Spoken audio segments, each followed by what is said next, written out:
students, welcome to grade 10 civics class. In today's class we are going to discuss chapter number 1 power sharing and today's session will be session number 1. तो आज की class में जो हम लोग discuss करेंगे वो हमारा civics का पहला चैप्टर है power sharing और आज का सेशन है उस चैप्टर का session 1. So in this session we are going to discuss about Belgium and Sri Lanka. तो बेल्जियम और श्रीलंका इन दो कंट्रीज के बारे में हम लोग डिस्कस करेंगे इस सेशन में. Belgium is a small country in Europe, smaller in area than the state of Haryana. तो बेल्जियम जो है वो एक स्मॉल कंट्री है यूरोप की और वो कितने स्मॉल है इसका अंदाज़ा हम लोग इससे लगा सकते हैं कि एरिया में वो हमारा जो स्टेट है हरियाणा उससे भी एरिया में छोटी है. It has borders with Netherlands, France and Germany. तो जो बेल्जियम के बॉर्डर्स हैं वो किसके साथ हैं? वो तीन कंट्रीज़ के साथ हैं, वो है Netherlands, France and Germany. It has a population of a little over 1 crore, about half the population of Haryana. तो जो यहाँ की population है बेल्जियम की वो कितनी है? वो about थोड़ा सा ही ज़्यादा है 1 करोड़ से और जो 1 करोड़ की population है वो half of the population of Haryana है. तो हरियाणा की population हम लोग फिर जान सकते हैं कि कितनी ज़्यादा होगी एरिया में. तो बेल्जियम बड़ा है बट जो population है वो हरियाणा की बहुत ज़्यादा है. The ethnic composition of this small country is very complex. तो ethnic जो composition है बेल्जियम का वो बहुत complex है. वो क्यों complex होगा? क्योंकि वहाँ पे बहुत ethnic जो different ethnic regions के लोग हैं, different language बोलने वाले लोग हैं वो वहाँ पे रहते हैं. इसलिए थोड़ा वो जो वहाँ का ethnic composition है उसको complex कहा जाता है. Of the country's total population, 59% lives in the Flemish region and speaks Dutch language. तो different language में लोग यहाँ पे बात करते हैं. Mostly यहाँ पे 3 language हैं और हम लोग देखेंगे किस तरीके से divided है. How the percent of people जो उस language में बात करते हैं और different regions में लोग रहते हैं. तो यहाँ पे जो टोटल पॉपुलेशन है उसका 59% लोग जो रहते हैं वो फ्लेमिश रीजन में रहते हैं और वो कौन सी लैंग्वेज बोलते हैं? वो बोलते हैं डच लैंग्वेज. तो 59% जो सबसे ज़्यादा लैंग्वेज यहाँ पे बोली जाती है वो डच लैंग्वेज है. और उसके बाद another 40% people live in the Wallonia region and speak French.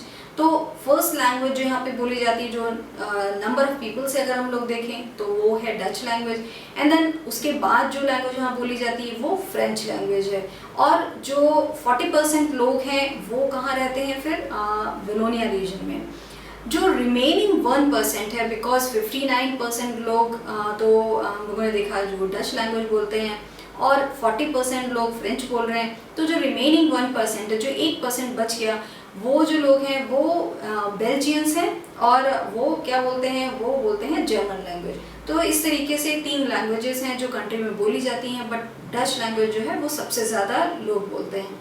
In the capital city Brussels, तो यहाँ की जो कैपिटल सिटी है उसका नाम है Brussels. 80% people speak French while 20% are Dutch speaking.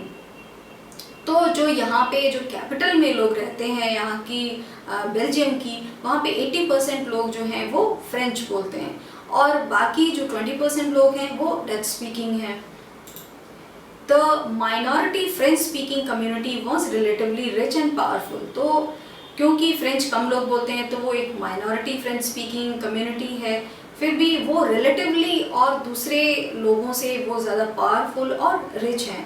And this was resented by the Dutch speaking community. क्यों? क्योंकि डच स्पीकिंग जो कम्युनिटी है वो ज़्यादा बड़ी है बट जो रिच एंड पावरफुल लोग हैं रिलेटिवली अगर आप देखें तो वो जो है वो फ्रेंच स्पीकिंग लोग हैं. तो इसीलिए जो डच स्पीकिंग लोग हैं वो इस चीज़ को रिजेंट करते थे कि फ्रेंच स्पीकिंग लोग जो हैं वो ज़्यादा पावरफुल हैं और रिच हैं. जो डच स्पीकिंग थे that community got the benefit of economic development and education much later. तो जो ये डच स्पीकिंग कम्युनिटी थी वो जो है उनको जो इकोनॉमिक बेनिफिट है, इकोनॉमिक डेवलपमेंट है एंड ऑल्सो जो एजुकेशन है वो उनको थोड़ा बाद में मिला. एंड दैट इज़ वाई जो फ्रेंच स्पीकिंग लोग हैं वो ज़्यादा रिच एंड पावरफुल हो गए. This led to tensions between the Dutch-speaking and French-speaking communities during the 1950s and 1960s. तो फिर we can see कि tension क्यों होगी? क्योंकि बिकॉज जो डच स्पीकिंग लोग हैं वो ज़्यादा नंबर में हैं, बट जो फ्रेंच स्पीकिंग जो वहाँ की एक माइनॉरिटी कम्युनिटी माना जाता है वो ज़्यादा रिच एंड पावरफुल हैं। तो इससे इन दोनों के बीच में थोड़ा सा टेंशन चलता रहता है बिकॉज लैंग्वेज डिफरेंट है, बट दे थिंक कि दे आर नंबर में ज़्यादा हैं बट ये लोग ज़्यादा पावरफुल हैं। इसलिए जो है इन कम्युनिटी में थोड़ा जो था टेंशन थी। एंड वो कब थी टेंशन? 1950s एंड 1960s में। तो उस दौर में जो 1950s 1950 से 1960 का जो टाइम था, तो वहाँ पे इन दोनों जो फ्रेंच एंड डच स्पीकिंग लोग हैं उनके बीच में थोड़ी टेंशन चलती थी। This tension between the two communities was more acute in Brussels. तो जो ये टेंशन जो इन दोनों कम्युनिटीज़ के बीच में थी वो कहाँ पे ज़्यादा थी? वो इनका जो कैपिटल सिटी है वहाँ पे वो ज़्यादा थी tension.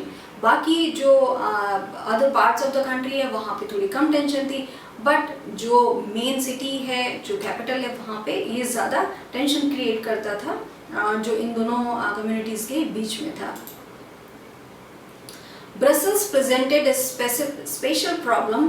The Dutch-speaking people constituted a majority in the country but a minority in the capital.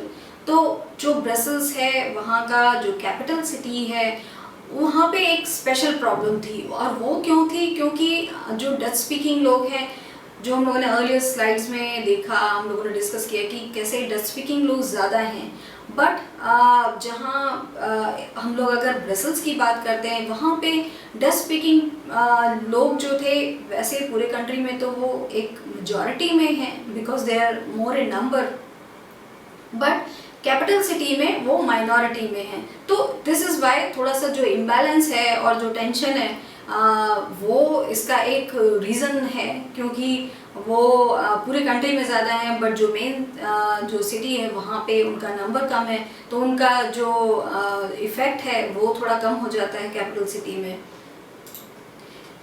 Now let us compare this to the situation in another country. तो जो हम लोगों ने देखा कि हाउ जो एक कंट्री में एक से ज़्यादा जो माइनॉरिटी या फिर जो मेजॉरिटी में लोग रहते हैं, डिफरेंट कम्युनिटीज़ रहती हैं, डिफरेंट लैंग्वेजेस बोली जाती हैं, तो उनके बीच में कैसे टेंशन रहती है and how it is divided.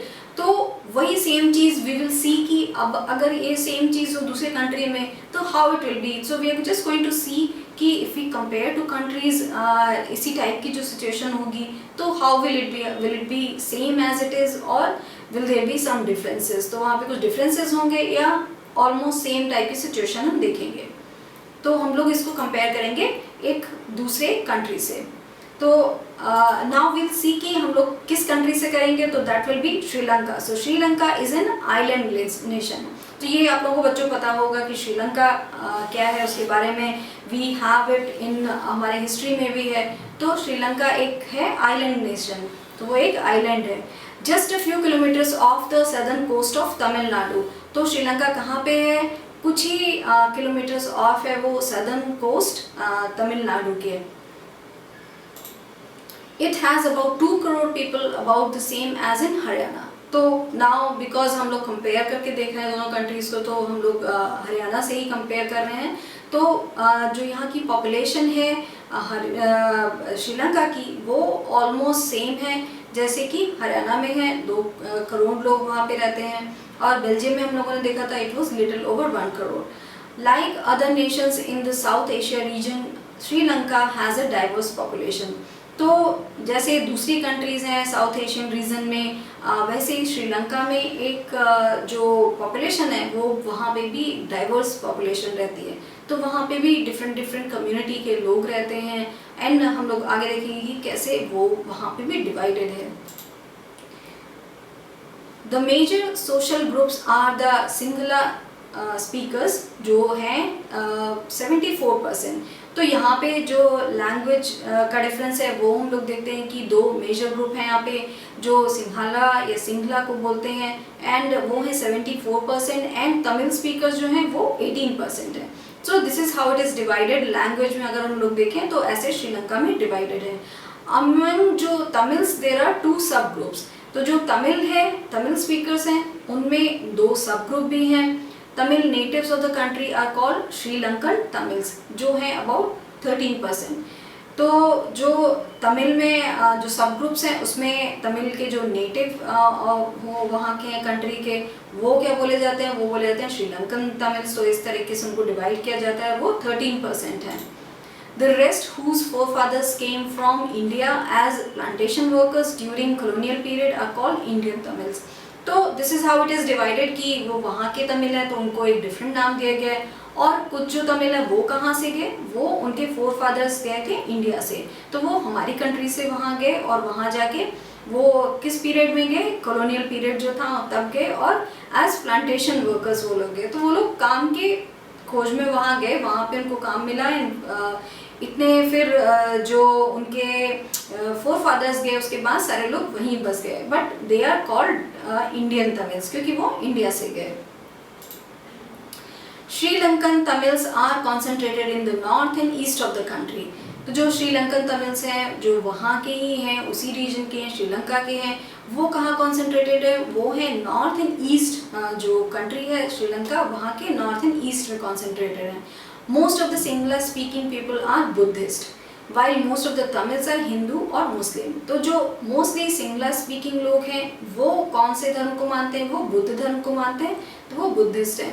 While जो मोस्ट ऑफ द तमिल्स जो हैं वो क्या है, वो हैं हिंदू हैं आइदर, और वो मुस्लिम हैं। तो this is how we can see कि किस तरीके से कंट्री में डिवाइडेड रहते हैं। यहाँ पे वी आर सीइंग कि बुद्धिस्ट हैं, हिंदू हैं, तमिल हैं, एंड यहाँ पे दो लैंग्वेजेस मेन हैं, यहाँ पे सिंगला है लैंग्वेज या तमिल है, एंड दिस इज़ हाउ हम लोग कंपेयर करके देख रहे हैं बेल्जियम से श्रीलंका को।